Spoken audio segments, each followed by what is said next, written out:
Hi అండి. నమస్తే అందరికీ. వీడియో స్కిప్ చేయకుండా చూడండి. నచ్చితే లైక్ చేయండి, షేర్ చేయండి. మన ఛానల్ ఇంతవరకు సబ్స్క్రైబ్ చేసుకోకపోతే సబ్స్క్రైబ్ చేసుకోండి. Thank you. ఇక వీడియోలోకి వెళ్తే, తూర్పుగోదావరి జిల్లా రాజానగరం మనకు తెలిసిందే. కూటమిలో భాగంగా ఆ సీట్ని జనసేన పార్టీకి ఇవ్వడం జరిగింది. అక్కడ ఎమ్మెల్యేగా జనసేన పార్టీ నాయకులు ఉన్నారు. అయితే రాజానగరం నియోజకవర్గంలో సీతానగరం అనే గ్రామంలో ఒక కార్యక్రమానికి తెలుగుదేశం పార్టీ నాయకులు అటెండ్ అయ్యారు.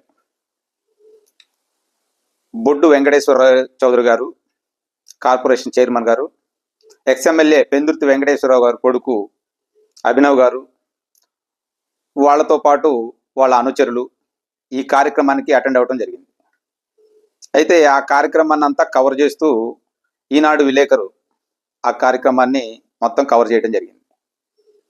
అయితే ఈ సందర్భంగా ఏ పేపర్ వాళ్ళు అయినా ఏదైనా మీటింగ్ జరిగిందంటే అక్కడ ప్రముఖులు ఏమైతే మాట్లాడతారో దాన్ని రాస్తారు పేపర్లో. వాళ్ళ వెనకాల పోయిన 10 మందిని రాయాలంటే పేపర్ సరిపోదు. ఆ రూల్స్కి విరుద్ధంగా వాళ్ళు రాయలేరు. కాబట్టి బొడ్డు వెంకటేశ్వరరావు గారు మాట్లాడిన కొన్ని మాటలు పేపర్లో రాయడం జరిగింది. ఎక్స్ఎమ్మెల్యే గారు కుమారుడు అభినవ్ గారికి ఇగో హట్ అయిందంట. ఆయనకి అది నచ్చలేదు. ఈనాడు విలేకరికి ఫోన్ చేసి బండ బూతులు తిట్టడం జరిగింది. అయితే అక్కడ నేర్చుకోవాల్సిన విషయం ఏంటంటే, అక్కడ ఉన్నది ఎవరు?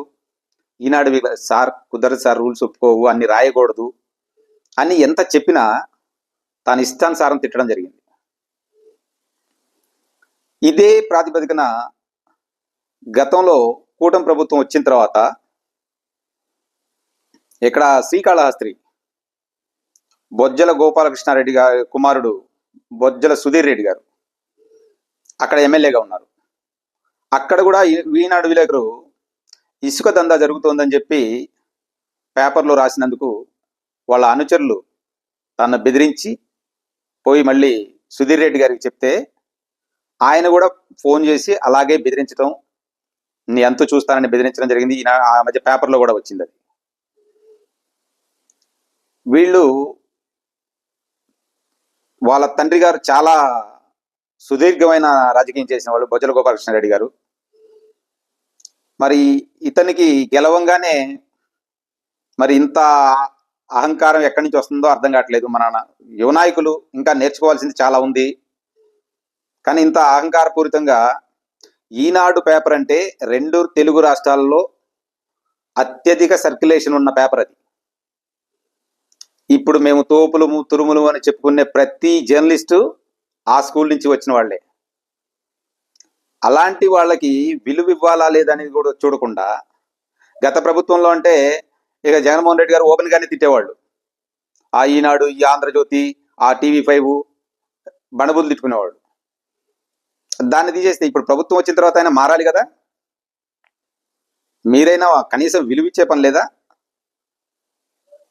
ఇంత పెద్ద రాజకీయం చేయాలనుకున్నప్పుడు ఎంత అనుకువగా ఉండాలో కొంతమందిని చూసైనా మీరు నేర్చుకుంటే మంచిదని అనిపిస్తూ ఉంది. ఎట్లంటే ఉదాహరణకు కింజారపు రామ్మోహన్ నాయుడు వాళ్ళ తండ్రి గారు ఎర్రంనాయుడు గారు చనిపోయినప్పుడు చాలా చిన్న కురవాడు. ఏం చేయాలో తెలియని పరిస్థితుల్లో చంద్రబాబు నాయుడు గారు ఇది నా కుటుంబం, నీకు అండగా నేను ఉంటాను అని తను వెన్ను తట్టి దాన్ని ప్రోత్సహిస్తే ఎంపీ అతి చిన్న వయసులో పార్లమెంట్కి వెళ్ళడం జరిగింది. అప్పటికి కూడా ఆయన సాధించింది ఏమీ లేదు. కాకపోతే ఎర్రంనాయుడు గారి కొడుకు ఎంపీ అయ్యారు, అది తెలుసు. అతనికున్న సబ్జెక్ట్ను ఆయన దృష్టిలో పెట్టుకుని చంద్రబాబు నాయుడు గారు 2018 జూలైలో అవిశ్వాస తీర్మానం పెట్టినప్పుడు తనకున్న రాజకీయ పరిపక్వత ఏంటో బయటపడింది. యావత్ భారతదేశం విస్తుపోయి చూసింది ఆయన కళ్ళి. ఆ అవిశ్వాస తీర్మానంలో అతను మాట్లాడిన స్పీచ్కి, అతను మాట్లాడిన మాటలకి prime minister of India Narendra Modi గారు కూడా నోరెళ్ళ పెట్టి చూసే పరిస్థితి. ఒకవేళ ప్రతిపక్షంగా ఉన్నప్పుడు అక్కడేం మాట్లాడలేకపోవచ్చు. పార్లమెంట్ బయటకు వచ్చిన తర్వాత తనను అప్రిషియేట్ చేయని వాళ్ళు ఎవరైనా ఉన్నారా? ఎదిగే కొద్దీ మనిషి ఒదిగి ఉండటం అనేది అలాంటి వాళ్ళని స్ఫూర్తిగా తీసుకునైనా కొంత ప్రవర్తిస్తే బాగుంటుందని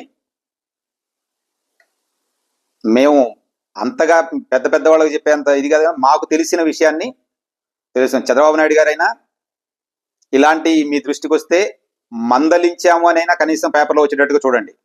కంపల్సరీగా వాళ్ళని కంట్రోల్ చేయలేకపోతే గత ప్రభుత్వం ఏమైందండి, ఇలా బూతులు తిడితేనే లాగి లెంపకాయ కొడితే పోయి అక్కడ కూర్చో ఉన్నారు.